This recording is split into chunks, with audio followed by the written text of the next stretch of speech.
Ningol chakkouba feast for married women, which is celebrated on Nini Panba Meitei for the second days of the month of Hiyangai. In every year is a traditional Meitei festival celebrated on the second day of the lunar month of Hiyangai, October to November. It is a celebration of bond of love between married women and their paternal families. It is a major festival for the Meitei communities. It originated from Manipur states of India. It has been celebrated by Meiteis residing in neighboring states of Manipur like Assam as well as in Bangladesh and Myanmar. Other communities in Manipur also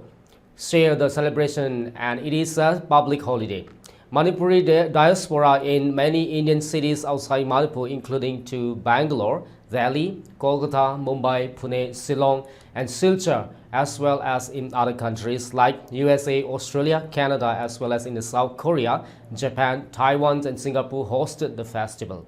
In Manipur, in the last year due to the present conflict situations in Manipur, no celebration was held. However, this year the Ningol chakkouba celebration widely in the states, including outside states and abroad. Arambai Tengol Unit 18 organized the festivals at the relief camps of Lamboy Konangkom in Phal West District yesterday. Large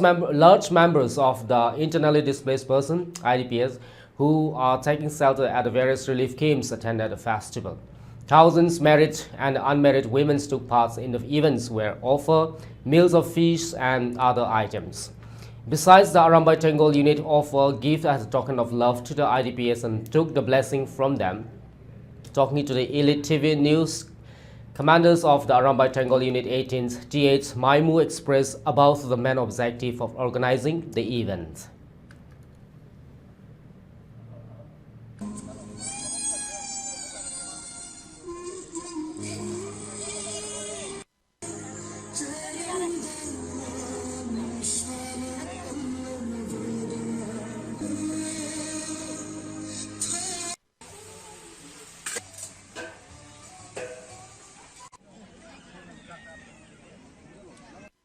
Ima singi che singi chal singi pun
Kalay version now session Dewan kopi to kali yan wan si wa to ng na ay ko lay ni pay ta ko malam daga su ko lay abi pan da ko na lam sa bas to sleep ho how to ka sam na ko abi ga se na ga kay wai ton sa I wala pa ga sam sa ni da kopi to sun na ba ko na am su na sa ko la di kari ha uni like na sen aga di mo lay di bang jaga se Manipur ga su masa yi maramdam da han mangam da na awa ba sai chin nang ale na mo ina ka kalu da ware adana mo ya ga di mo masa yi mafam da ham chana da ba na ui kai na to ju. On the other hand, many IDPs who took part in the Ningol chakkouba expressed their satisfactions over the organizers and drew the attention of the authority concerned to make them return to their respective homes as well as possible.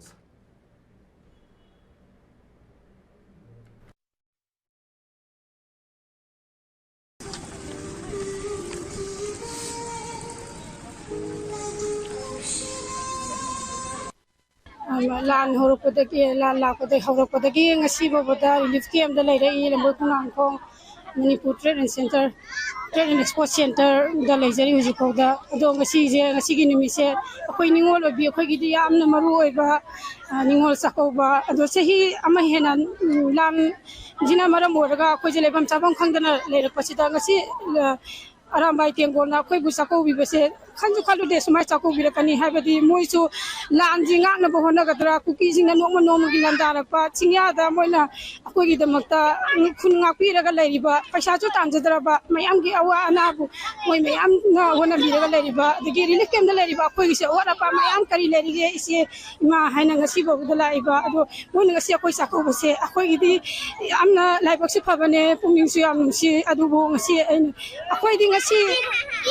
मफम जिगा अकोई Rarambai tengona akoi pusako bina sak chara am samina rani sini pa mayam siga adu siang harade ai ngasi makse chako base lakchaning da bane adu ibung ipana akoi nu sina ko bi base bu sak chako mamadang orosu ko do base aro do nu haina ai samung lakcha bane ai te basu pamde ai ngasi ju ranche na koni meeting ngasi bo mit tai pi ta bale tri no mi hin tum yade ya singi tauri ni la chunga ko cha ku ko bo moi ji ga ya mi friend de do che Jasing ya panan ba ima hoi la ga pangon bi ga lai bi ni arau da nuai la ko ti na ti ba khoi lai se adu ko jasing ga taw bi si ya ma man ya mi adu ko matung tara pa da suma khabak se lan ti lep tan ing na tam na lai ba nuai ba ya pha bo de jasing mangon bi ga la se ni ma ma hoi lai se ko adu ko jasing ga taw se ya ma man ya ngre adu ko jasing soi da ba ngam da bu kun si mi sang ba ing ba ta pa purak tan mara tara lai bo de sanu Nai raba sak kau bisi damte am harau je adu matang khating makta no kek ta kai ta ba jai phabo oyo lan chisu khoina ngam bo oi si Manipuri mana jai phare jiu ji pali be lenga si da ain haijening badi Manipur sibu amatta oina punchan na bai gi tamakta Manipur sarkar na huna biu ai khoi Manipuri iram dam sida mafam kaya da chatpa yada da na leiriba mafam se iram dam sida changba yada na kuki na sason tau da na leiriba mafam se si thugai piraga isagi iram dam se mafam sida isagi iram ni khanna khanjal han biu